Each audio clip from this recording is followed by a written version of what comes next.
Bienvenido a Guerra Ideológica en contra de la doctrina neoliberal. Resulta absurda la dicotomía entre petróleo y energías renovables, cuando lo que se necesita es cambiar el sistema económico. Claro, evitando el colapso de la nación.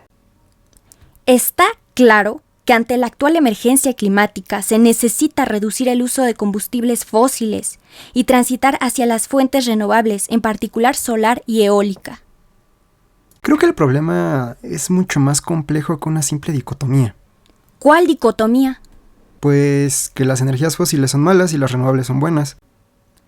Claro, ahora vas a defender la política energética del gobierno totalitario de Andrés Manuel, que privilegia la producción y refinación de petróleo, cuando es innecesaria. Ya te vi desprestigiando la campaña de la oposición, que solo busca despegar los megaproyectos solares y eólicos de empresas privadas nacionales y transnacionales.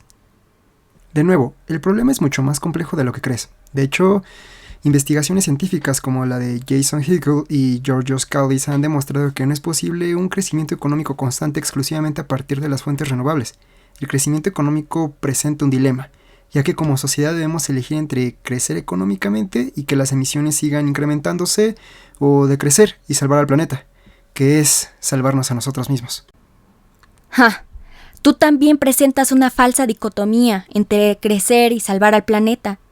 Sí es una dicotomía, aunque no falsa. La evidencia empírica de diversos economistas ambientales ha demostrado que el problema no es otro que la obsesión por un crecimiento económico y consumo desmedidos. Piénsalo, las consecuencias de todo el tiempo querer consumir más y más es que no para la deforestación en grandes áreas del planeta, la devastación ambiental asociada a la minería, la destrucción de la biodiversidad, la sobreexplotación de los océanos y la cantidad absurda de residuos plásticos no biodegradables que producimos y terminan en todos lados.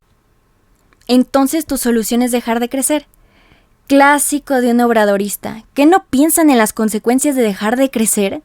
No dije eso, creo que estás ridiculizando un poco mi argumento. Lo que propongo es crecer, pero dejando de lado las actividades económicas no prioritarias. Un ejemplo es la producción de refrescos, entre muchos otros bienes y servicios, tratando de que las actividades económicas permitan al planeta restablecer su equilibrio mediante su poder de resiliencia. De igual forma, se necesita transitar de un consumo voraz por uno más responsable. Un ejemplo es dejar de comprar automóviles y usar el transporte público. Queda claro que el problema no se soluciona solamente comprando autos eléctricos. Ajá, bueno, lo que propone la oposición es hacer que la economía crezca para combatir la pobreza, al mismo tiempo que se despetroliza el país para reducir el impacto ambiental. Todo eso sin el ridículo discurso de tener que cambiar el sistema económico neoliberal. Yo creo que la idea de crecer sin usar petróleo y combatir la pobreza manteniendo el sistema económico neoliberal es falaz, y los argumentos de la oposición se encuentran bajo dos grandes mitos. El primero es que el petróleo es solo un combustible y se puede sustituir con electricidad limpia, producida independientemente de él. El segundo mito consiste en decir que solo con el crecimiento de la economía es posible disminuir la pobreza de grandes sectores de la población. Hablo de mitos porque la realidad es otra.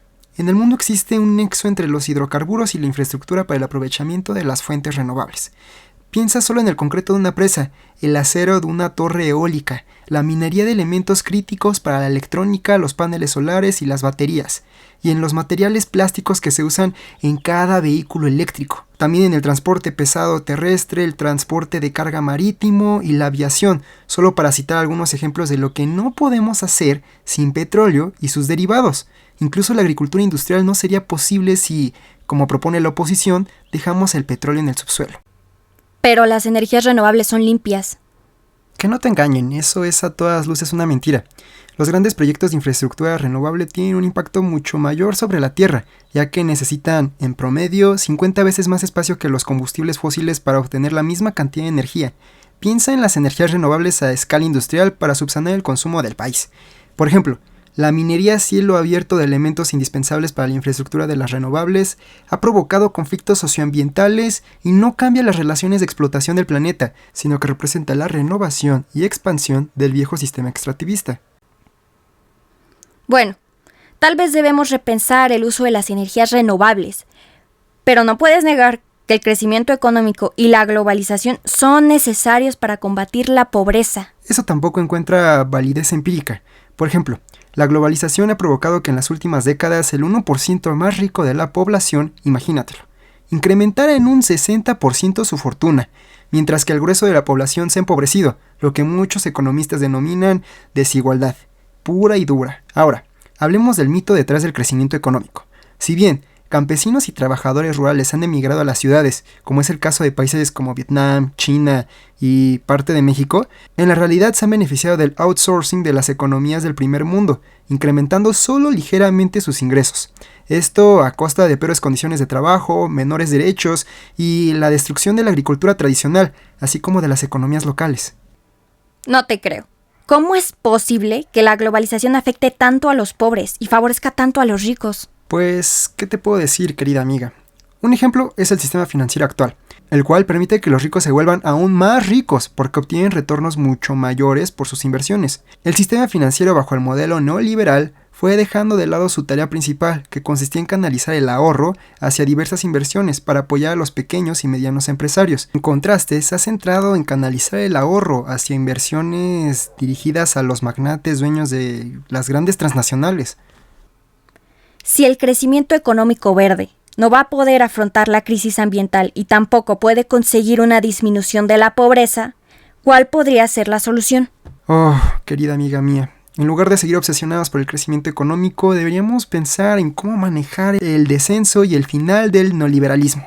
Algunas acciones que está tomando el gobierno obradorista incluyen 1. Poner límites a la extracción de recursos. 2. Dejar de usar el Producto Interno Bruto como indicador del bienestar. 3. Desglobalizar la economía para producir y consumir localmente.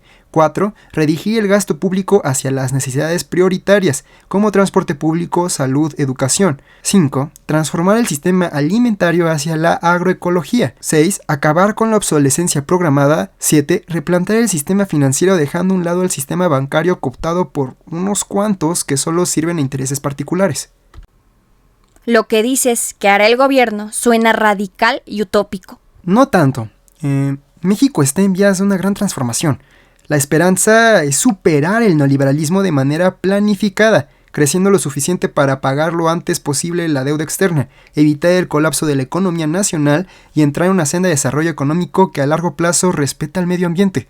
Lo que el actual gobierno quiere es usar el petróleo con dos objetivos claves. El primero consiste en que la producción y consumo interno dejen de depender de países extranjeros, es decir, ser autosuficiente. El segundo consiste en usar el petróleo mexicano para impulsar las energías renovables, porque, como ya te lo había dicho antes, muchas energías renovables tienen al petróleo como insumo principal en su producción. Creo que con esto queda un poco más claro, ¿no lo crees? Ok, tengo mis dudas, pero tal vez tengas razón. Amiga, súmate a la transformación. México necesita de todas y todos para lograr un país próspero e incluyente. Necesitamos cambiar el voraz sistema económico neoliberal por uno mucho más humanista, meritocrático y donde tanto pobres como ricos se beneficien. Deja que la polarización se quede en los medios de comunicación. Tú y yo somos mexicanos, nos une más que la sangre.